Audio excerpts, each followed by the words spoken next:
ခင်မွန်းတဲ့တရေကြီးဟာတိန်ရကျော်ကုန်ခံကားလှုပ်တဲ့ဂုံပြူပွဲမှာမလာမပါနဲ့ပုတ်ပါမေတော်နဲ့တူခဲ့တဲ့မြတ်သူ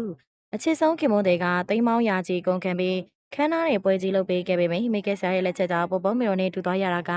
မင်းသမီးမြတ်သူပါပဲမြတ်သူဟာအခုတလောလန်းလေးကြားကပန်းရွှေကြားဇလန်တွေမှာကြာညိုကြီးဖြစ်တရုတ်ဆောင်ကောင်းလုံးအားလုံးချက်တွေအားပေးမှုတွေရရှိကအနုပညာလောကကိုအောင်မြင်မြင်ခန့်ပတ်လုပ်နိုင်ခဲ့တာပါဒါကြောင့်လေခင်မွန်းတဲ့တရေကြီးစိုင်းဖြက်မြက်ကဇနီးတဲ့အတွက်ဂုံယူလို့အခုလိုတိန်ရကျော်ကုန်ခံပြီးဂုံပြူပွဲကြီးစီစဉ်ပေးခဲ့တာဖြစ်ပါတယ်။ဒါပေမဲ့ပွဲတက်တပုံတွေဗီယိုလူမှုကွန်ရက်ပေါ်တက်လာတဲ့အခါမှာတော့ပရိသတ်တွေအားလုံးအံ့ဩသွားကြပါတယ်။မြတ်သူရဲ့ပင်ကိုလာကိုမိတ်ကက်ဆရာကလုံးဝဖျက်ဆီးလိုက်တယ်လို့ပါပဲ။အနီအောင်ဖက်ရှင်နဲ့လိုက်ဖက်အောင်မပြင်ပေးနိုင်ပဲမျက်ခုံးမွေးကြီးကြီးတွေကလည်းနီနီထူထူကြီးတွေဖြစ်တာကြောင့်အားလုံးကပုတ်ပါမေတော့မေဝနာနှိပ်ရုပ်ကြီးနဲ့တူနေတယ်ဆိုပြီးဝေဖန်နေကြတာပါ။တကယ်ဆိုရင်မြတ်သူဟာတဘာဝအတိုင်းလေးတောင်မှလှတဲ့သူဟာအခုတော့မိတ်ကက်တွေအလုံးကျုံလိမ့်ထားတဲ့စိတ်ဆိုးပန်းရိုက်မျက်နှာကြီးဖြစ်သွားတာကြောင့်သိန်းရာကြီးတန်းတဲ့ပွဲကြီးမှာမင်းသမီးလေးခမမနာမပဖြစ်သွားရတာတကယ့်ကိုနှမျောစရာပါပဲမင်းသမီးတယောက်တည်းမိတ်ကက်ဆရာရွေးချယ်မှုကဘလောက်ရေးကြီးလဲဆိုတာသိသာစေပါတယ်ပရိသတ်ကြီးတို့ရောအကြားကျိုးကြီးလေးမြည်သူရဲ့အခုလိုပေါ်ပါမယ်တော့နေရုပ်ကြီးလို့ဖြစ်သွားရတဲ့မိတ်ကက်လွဲပေါ်မှာမိတို့ရဲ့မြင်လေးကိုပြောသွားပေးခဲ့ပါအောင်ရှင်